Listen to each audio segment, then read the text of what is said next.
Hola, bienvenidos a Desmitificándote, el canal que te conecta con la realidad. Soy Atenea y en un precioso día soleado aquí en la playa continuamos con nuestra lectura del libro de Joe Dispenza, Desarrolla tu cerebro, capítulo número 2, página número 64.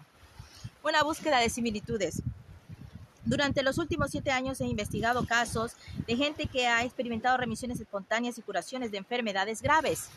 La información que he recopilado y las historias de estos individuos relataron durante las entrevistas son sin duda asombrosas. Mostraban cambios clínicos de los más significativos en sus dolencias, entre las que se encuentran tumores malignos y benignos, enfermedades cardíacas, diabetes, alteraciones respiratorias, hipertensión arterial, colesterol alto, varices, problemas dentales, gingivitis, visión disminuida, dolores musculoesqueléticos y raras alteraciones genéticas para las que la ciencia médica no tiene solución. Estos hombres y mujeres se recuperaron cuando ningún tratamiento convencional o alternativo había tenido éxito con su enfermedad. Cada individuo se había curado por sí solo. Cuando examiné estos casos desde un punto de vista terapéutico, no logré encontrar ningún factor común consistente que pudiera explicar la recuperación. Muchas de las terapias que habían probado habían reducido sus dolencias en cierto grado, pero no las habían hecho desaparecer del todo. Por ejemplo, algunas remitían con radiación y o quimioterapia, pero el cáncer persistía o reaparecía en poco tiempo. Otros se habían sometido a una cirugía experimental o rutinaria que aliviaba un poco los síntomas, pero que no resolvía el problema. Muchos habían tomado medicamentos durante años para tratar enfermedades como la hipertensión arterial, sin experimentar cambios significativos o duraderos. Algunos pacientes tomaron parte en ensayos clínicos con fármacos experimentales que no lograron curarlos. Las vitaminas o los regímenes dietéticos específicos no les devolvieron la salud. Unos cuantos afirmaban que el ayuno había aliviado los síntomas, pero no habían logrado una recuperación permanente. Las terapias alternativas también habían fracasado. En ciertos casos, la ayuda psicológica les había ayudado a deshacerse de parte del estrés, pero no había logrado la cura.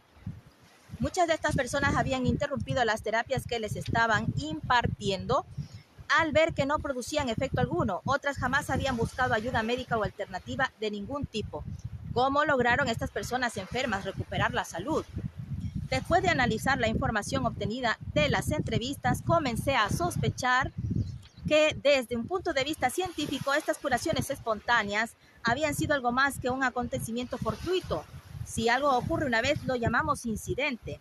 Si ese mismo acontecimiento se repite en una segunda ocasión sin motivo aparente, podemos etiquetarlo como coincidente. Segundo incidente o coincidencia, la aparición sorprendente de dos sucesos que parece haber tenido lugar por simple casualidad, pero que les da la apariencia de estar casualmente relacionados.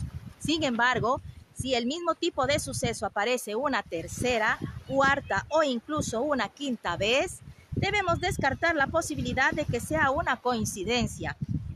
Debe haber alguna razón consistente que genere esas reapariciones. Con la suposición de que debía de haber una relación causa-efecto, me pregunté, si los efectos de los que estamos hablando son la curación espontánea, ¿qué causó los cambios físicos en todos estos individuos? Comencé a pensar que, puesto que estos individuos no atribuían su recuperación a ningún tratamiento o terapia relacionada directamente con el cuerpo, tal vez algún proceso mental interno hubiera producido la mejora clínica. ¿Podía la mente ser de verdad tan poderosa? La mayoría de los médicos reconoce que la actitud de un paciente influye en su capacidad para beneficiarse del tratamiento. ¿Sería posible que esas personas se hubieran curado de su enfermedad por el mero hecho de cambiar su mente y su forma de pensar? También estudié si existía una relación verificable científicamente entre lo que había ocurrido en estos casos y la mente humana. Si aplicamos el método científico para probar casos como estos, descubriríamos que algunos procesos que han tenido lugar en la mente y por tanto en los tejidos cerebrales son los causantes de estas curaciones. ¿Podríamos repetir esos procesos para obtener el mismo efecto? podría servirnos de ayuda a estudiar las curaciones espontáneas para descubrir leyes científicas que expliquen la conexión mente-cuerpo. Intrigado por lo que había experimentado en la Escuela Ramtha de Iluminación Espiritual, cuyo credo es el poder de la mente sobre la materia, seguí esta línea de razonamiento como punto de partida en mi empeño para estudiar las remisiones y las curaciones espontáneas y su posible relación con la función de la mente.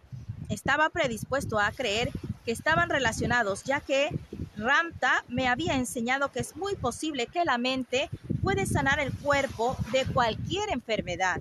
De hecho, mucha de la gente a la que entrevisté a lo largo de los años era estudiante de esta escuela a quien se le había enseñado cómo curar su propio cuerpo.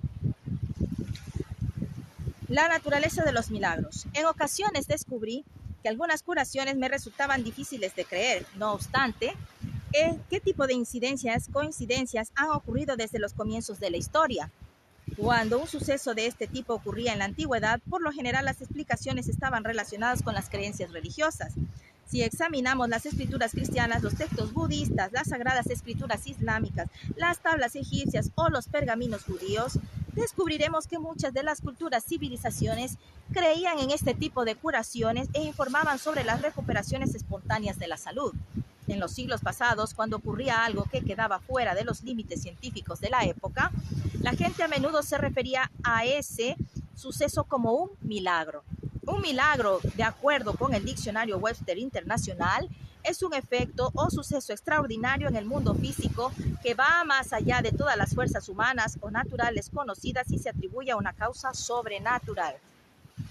Si examinamos los registros históricos, nos damos cuenta de que esos sucesos se describen como milagros cuando tienen lugar fuera de las creencias seculares de cierta cultura y más allá de sus convenciones sociales, científicas o políticas.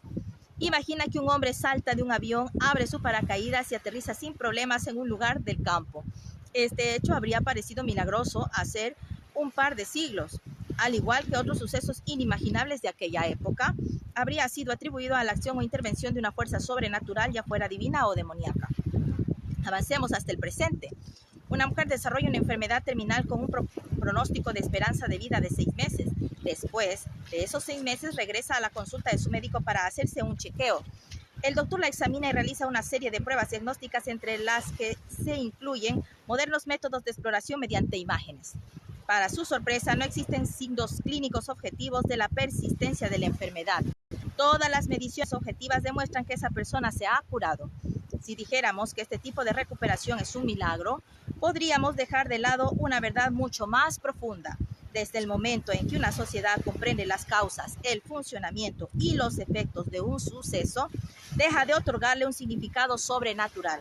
Los mitos y el folclore siempre han servido a este propósito: ofrecer una explicación de los fenómenos naturales. Todas las culturas tienen sus propios mitos. Por ejemplo, en muchas culturas, tanto cristianas como no cristianas, narran la historia de un diluvio. Hoy en día somos conscientes de que nuestra incapacidad para explicar un suceso puede deberse a nuestra falta de conocimientos tanto individuales como culturales. Muchos de los acontecimientos que en su momento consideramos milagrosos se definen ahora como naturales. Así pues, ¿existe una explicación plausible para las curaciones espontáneas? Hay un componente muy interesante en los milagros. Una persona que busca las llamadas experiencias milagrosas y sus resultados, que estudia ideas que van más allá de las creencias de la sociedad, probablemente tenga en consideración actuar en contra de las convenciones médicas, sociales o incluso religiosas. Imagina a un hombre al que le han diagnosticado hipertensión arterial y colesterol elevado en sangre. Han diagnosticado esta enfermedad y su médico alopático convencional realiza un pronóstico y un plan de tratamiento que tal vez incluya medicamentos, restricciones dietéticas, un régimen de ejercicios y una lista de normas con las que puede y no puede hacer. Si el paciente responde: gracias doctor, pero me encargaré de este asunto yo mismo, el médico probablemente llegue a la conclusión de que el individuo está poniendo en peligro su salud por no aceptar el procedimiento de rutina. Cualquiera que se aferre a la esperanza de un resultado milagroso en su vida tendrá que derribar la fortaleza de las creencias convencionales y arriesgarse a que lo tachen de equivocado, irracional, fanático o incluso loco. Los 4 pilares de la curación. Me resultó evidente después de años de entrevistas a gente que había experimentado remisiones y curaciones espontáneas que la mayoría de estos individuos tenía 4 cualidades específicas en común. Habían tenido las mismas coincidencias. Antes de describir las 4 características comunes a estos casos, me gustaría resaltar algunos de los factores no constantes entre las personas que estudié. No todos practicaban la misma religión y muchos de ellos no pertenecían a ningún culto religioso. Muy pocos habían sido párrocos, rabinos, pastores, monjas o cualquier otro tipo de cargo religioso. No todos pertenecían a la cultura New Age. Tan solo algunos afirmaban adorar a algún ser divino o seguir un líder carismático. Se diferenciaban en edad, sexo, raza, cultura, estudios, profesión y nivel económico. Solamente unos cuantos realizaban ejercicio diario y no todos seguían el mismo régimen alimenticio. Su constitución corporal y su estado físico eran muy diferentes. Tenían distintos hábitos en relación con el alcohol, el tabaco, la televisión y otros medios de comunicación, y no todos eran heterosexuales ni sexualmente activos. Mis entrevistas no tenían causas externas en común que pudieran causar cambios cuantificables en su estado de salud. Hasta aquí me remito simplemente a decir que lo que nosotros llamamos milagro, como dice este doctor, es por causa de que no tenemos una explicación lógica a una situación que no debería de darse de cierta manera. Mas, sin embargo, como él mismo lo explica, el poder está en nosotros, en nuestra mente. ¿Qué tenemos aquí? ¿Hasta dónde podemos ser capaces de cambiar nuestros hábitos, nuestra manera de pensar, nuestra manera de comportarnos, nuestra manera de mirar las cosas? ¿Y qué efectos podemos producir en nosotros y en los que nos rodean? Pues seguiremos en el próximo video viendo el análisis que hizo este doctor de la coincidencia de los casos de aquellas personas que lograron curarse. Y también deberíamos de pensar que muchos de los casos o muchas de las situaciones en las que nosotros los hemos etiquetado como milagros se relacionan a nuestra propia energía, a lo que nosotros hemos sido capaces de poder realizar o producir con nuestros pensamientos, con nuestro corazón, con nuestro amor, que no todo se debe a un patrón sine qua non, como nos han enseñado culturalmente, y que tenemos que ampliar nuestros pensamientos para poder aceptar lo que nosotros llegaremos a hacer o podríamos hacer en este mundo.